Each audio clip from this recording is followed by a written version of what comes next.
Hello friends, welcome to imagine beyond limits. आज हम जानेंगे इंडिकेटिंग माइक्रोमीटर के बारे में, जिसे डायल स्नैप मीटर या प्रेसोमीटर भी बोला जाता है।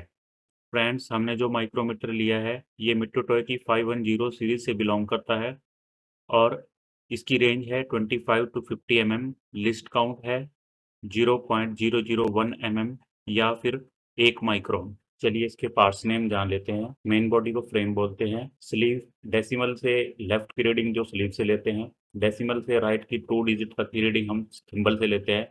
क्लैंप या लॉक नट स्पिंडल को लॉक करने के लिए, anvil, spindle, pointer reading indication के लिए, एनुअल रिट्रैक्शन बटन, ये बटन प्रेस करने पर एनुअल बैकवर्ड मोशन में मूव करती है। Dial, limit hands tolerance band set करने के लिए यूज होता है। फ्रेंड्स, ये थे बेसिक पार्ट्स नेम ऑफ प्रेसोमीटर। चलिए इससे रीडिंग कैसे लेते हैं हम वीडियो के नेक्स्ट पार्ट में देखते हैं। प्रेसोमीटर को हम दो मेथड से यूज कर सकते हैं, एज ए इंडिकेटिंग माइक्रोमीटर और as a dial snap meter. जब हम प्रेसोमीटर को as a indicating micrometer use करते हैं तो उस केस में हम इससे डायरेक्ट रीडिंग लेते हैं किसी भी पार्ट की, और स्लीव, थिम्बल और डायल से जो टोटल रीडिंग बनती है उसे कैलकुलेट कर लेते हैं। जब प्रेसोमीटर को हम as a dial snap meter use करते हैं तो उस केस में हम इसको किसी फिक्स साइज की स्लिप पे या मास्टर पे सेट कर लेते हैं और बाद में पार्ट्स की रीडिंग लेते हैं और उनकी वेरिएशंस हमें जो अटैच डायल है उस पर शो हो जाती है। प्रेसोमीटर को as a dial snap meter तभी यूज करते हैं जब मेरी पार्ट्स की टॉलरेंस प्लस माइनस 60 माइक्रोन्स हो या फिर इससे कम हो। जब प्रेसोमीटर को as a indicating micrometer use करते हैं तो पहले इसे हम मास्टर पर सेट कर लेते हैं। 25 mm का हमने मास्टर लिया है और चेक कर लेते हैं कि मेरी थिम्बल की जीरो लाइन स्लीव की जीरो लाइन से एक्यूरेटली मैच होनी चाहिए और जो मेरा पॉइंटर है वो जीरो से मैच होना चाहिए। जब ये सेट हो जाएगा तो हम स्पिंडल को लॉक कर देंगे और मास्टर को रोटेट करके देखेंगे कि जो पॉइंटर है वो स्टेशनरी रहता है या फिर डिफ्लेक्शन शो करता है। अब मेरा जो माइक्रोमीटर है वो प्रॉपरली सेट हो चुका है रीडिंग लेने के लिए।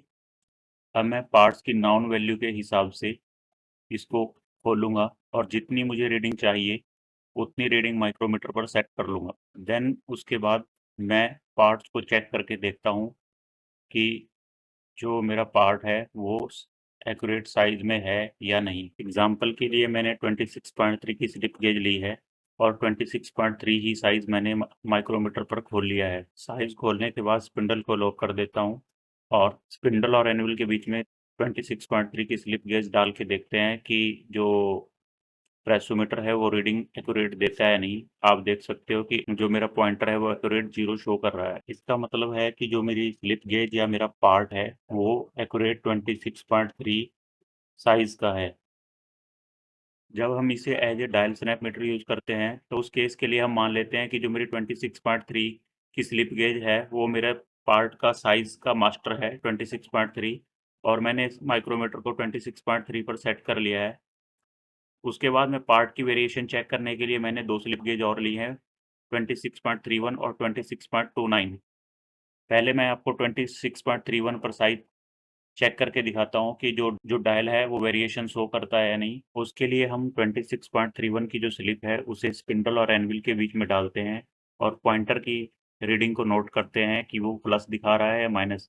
आप देख सकते हो कि जो पॉइंटर है वो 10 माइक्रोन की रीडिंग प्लस दिखा रहा है, तो इसका मतलब है कि जो मेरा साइज है वो मास्टर साइज से 10 माइक्रोन प्लस है। नेक्स्ट हमने एक स्लिप और ली है 26.29 की, जो मेरे मास्टर साइज से 10 माइक्रोन माइनस है। इसको भी वेरीफाई कर लेते हैं कि ये क्या शो करती है।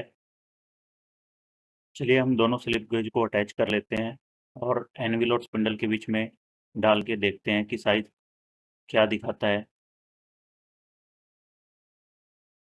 जैसे ही हम स्लिप गेज को स्पिंडल और एनविल के बीच में डालते हैं तो आप देख सकते हो कि जो मेरी रीडिंग है वो 10 माइक्रोन माइनस की तरफ दिखा रहा है। इससे ये वेरीफाई हो जाता है कि जो हमारा साइज है वो जो हमने मास्टर सेट किया था उससे 10 माइक्रोन माइनस है। फ्रेंड्स, इस तरह से आप प्रेसोमीटर को एज ए डायल स्नैपमीटर भी यूज़ कर सकते हो। इस वीडियो में आपने देखा कि हम प्रेसोमीटर को एज ए इंडिकेटिंग माइक्रोमीटर और एज ए डायल स्नैपमीटर कैसे यूज़ कर सकते हैं। फ्रेंड्स, वीडियो अच्छी लगी हो तो लाइक सब्सक्राइब जरूर करें। Thanks for watching imagine beyond limits. Thanks friends, मिलते हैं नेक्स्ट वीडियो में एक और नए टॉपिक के साथ।